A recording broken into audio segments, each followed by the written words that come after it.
گزشتہ دنوں ایک اور بات بھی میں بیان کر دوں اسی ضمن میں. گزشتہ دنوں کسی اخبار کے حوالے سے ایک خبر مجھے کسی نے بھجوائی، اور پھر جس نے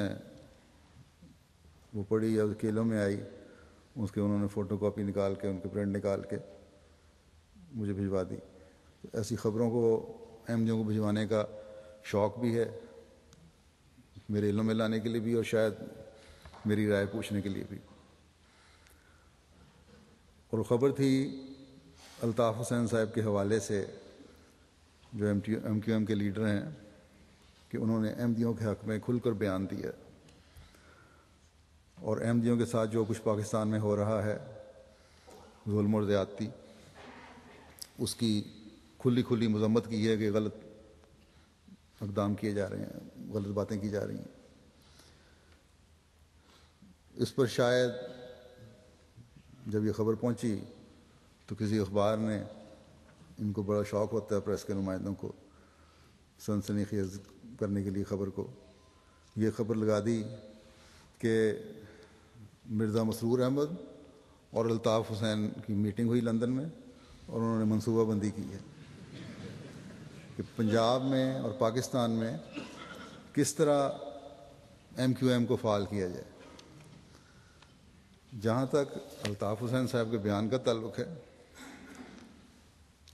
ہر محب وطن پاکستانی میرے خیال میں یہ چاہے گا کہ ملک میں امن ہو اور ملائیت کا خاتمہ ہو اور فرقہ واریت اور مذہبی منافرت کو ملک سے باہر نکالا جائے. بڑی خوشی کی بات ہے، مجھے خوشی ہوئی اس بات پہ کہ الطاف حسین صاحب نے یہ بیان دیا اور جرأت کا مظاہرہ کیا، بلکہ اس دفعہ کافی اچھا بیان دے کر کافی جرأت کا مظاہرہ کیا ہے، جس سے ثابت ہوتا ہے کہ وہ ملک میں امن دیکھنا چاہتے ہیں. نیتوں تو اللہ بہتر جانتے ہیں، ہم کسی کی نیت پہ شبہ نہیں کر سکتے. فرقہ واریت اور مذہبی منافرت کو ختم کرنا چاہتے ہیں تاکہ ملک ترقی کرے. اللہ تعالیٰ ان کو اس نیک مقصد میں کامیاب کرے اور کبھی وہ سیاست یا کسی سیاسی مصلحت کی بھینٹ نہ چڑھ جائیں. لیکن کل ہی میں نے ٹی وی آن کیا خبریں دیکھتے ہوئے رات کو،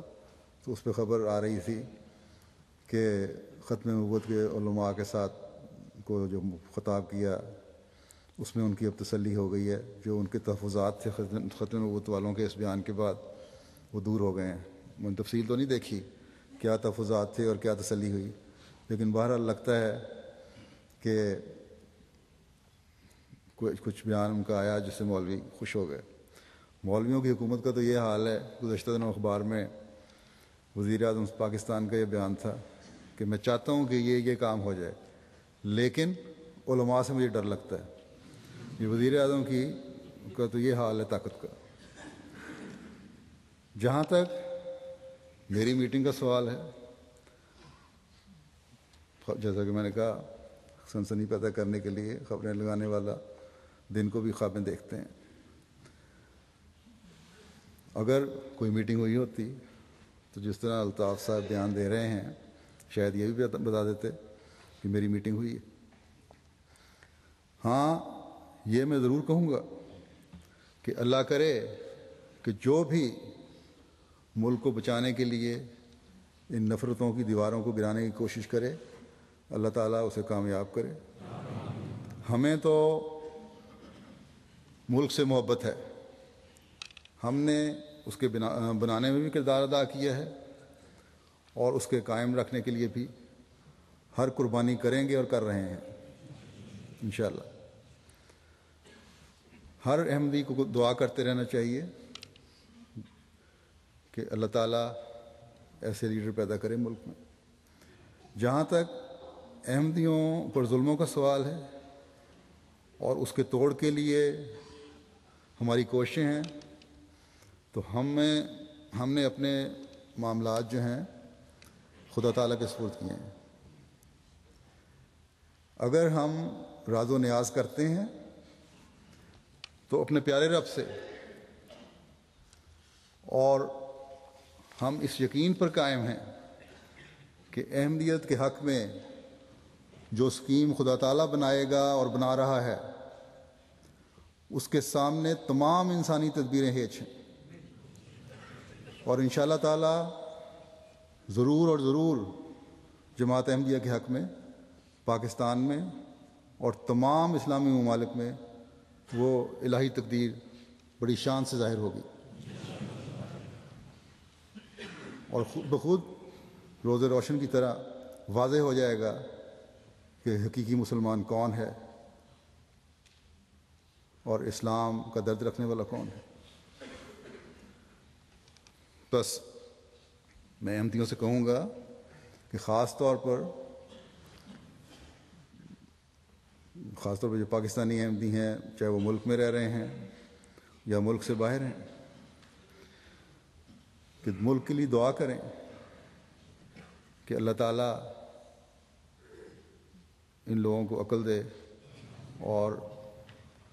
ملک کی سالمیت کو جو داؤ پہ لگایا ہوا ہے اس سے ملک باہر نکلے۔ اسی طرح دوسرے مسلمان ممالک ہیں، عرب ممالک ہیں، ان کو بھی دعا کرنی چاہیے، وہاں کے رہنے والے ہر احمدیوں کو بھی رمضان کے ان دنوں میں خاص طور پر جو یہ دن گزر رہے ہیں دعاؤں کی قبولیت کے دن ہیں، اللہ تعالیٰ کا قرب پانے کے دن ہیں، کہ اللہ تعالیٰ اپنی تقدیر مبرم کے جلد نظارے ہمیں دکھائے۔ اب میں واپس اسی آیت کی مضمون کی طرف آتا ہوں جو میں نے تلاوت کی تھی۔ مسلمان کی تعریف میں یا اس میں ذرا وقت لگ گیا، لیکن یہ بیان کرنا بھی ضروری تھا۔ اور اللہ تعالیٰ نے جو یہ فرمایا ہے کہ لو انزلنا ھذا القرآن علی جبل لرأیتہ خاشعا متصدعا من خشیۃ اللہ، اس کی تفسیر کرتے ہوئے حضرت مسیح موعود علیہ السلام فرماتے ہیں کہ ایک تو اس کے یہ معنی ہیں کہ قرآن شریف کی ایسی تاثیر ہے کہ اگر پہاڑ پر وہ اترتا تو پہاڑ خوف خدا سے ٹکڑے ٹکڑے ہو جاتا اور زمین کے ساتھ مل جاتا۔ جب جمادات پر اس کی ایسی تاثیر ہے تو بڑے ہی بیوقوف وہ لوگ ہیں جو اس کی تاثیر سے فائدہ نہیں اٹھاتے۔ اور دوسرے اس کے یہ معنی ہیں کہ کوئی شخص محبت الہی اور رضائے الہی کو حاصل نہیں کر سکتا جب تک دو صفتیں اس میں پیدا نہ ہو جائیں۔ اول، تکبر کو توڑنا، جس طرح کہ کھڑا ہوا پہاڑ جس نے سر اونچا کیا ہوا ہوتا ہے گر کر زمین سے ہموار ہو جائے، اسی طرح انسان کو چاہیے کہ تمام تکبر اور بڑائی کے خیالات کو دور کرے، عاجزی اور خاکساری کو اختیار کرے۔ اور دوسرا یہ کہ پہلے تمام تعلقات اس کے ٹوٹ جائیں، جیسا کہ پہاڑ گر کر متصدم ہو جاتا ہے، اینٹ سے اینٹ جدا ہو جاتی ہے، ایسا ہی اس کے پہلے تعلقات جو موجب گندگی اور الہی نارضامندی تھے وہ سب تعلقات ٹوٹ جائیں، اور اب اس کی ملاقاتیں اور دوستیاں اور محبتیں اور عداوتیں صرف اللہ تعالیٰ کے لیے رہ جائیں۔ بس یہ تکبر توڑنے کی ضرورت ہے اور اپنے دلوں کی سطح ہموار کرنے کی ضرورت ہے۔ پھر میں دوبارہ ان نام نہاد علماء کو کہوں گا، بات پھر وہیں پلٹ جاتی ہے کہ جب تک مسیح موعود کے مقابلے میں اپنے تکبر سے پرسر جو ہیں وہ نیچے نہیں کرو گے، قرآن کی اور اسلام کی اسی قسم کی تعریفیں کرتے رہو گے جو مزے کا خیز ہے۔ اب اللہ اور رسول صلی اللہ علیہ وسلم سے محبت کا دم بھرنا ہے تو امام وقت سے تعلق جوڑنا بھی ضروری ہے۔ پھر دیکھو مشرق و مغرب اور شمال و جنوب میں تم کس طرح عزت کی نگاہ سے دیکھے جاؤ گے۔ تب اس پاک کلام جو اللہ تعالیٰ نے حضرت صلی اللہ علیہ وسلم پر اتارا ہے اس کے اسرار و رموز تمہیں سمجھ آئیں گے، اس کا فہم تمہیں حاصل ہوگا، کیونکہ قرآن کریم کو سمجھنے کے لیے بھی خدا تعالیٰ کے برگزیدہ کی ضرورت ہوتی ہے۔ جیسے خود قرآن کریم میں اللہ تعالیٰ فرماتا ہے انہو لقرآن کریم فی کتاب مکنون لا یمسہ الا المطہرون، کہ یقیناً ایک عزت والا قرآن ہے، ایک چھپی ہوئی کتاب ہے، محفوظ کتاب ہے، کوئی اسے چھو نہیں سکتا سوائے پاک کیے ہوئے لوگوں کو۔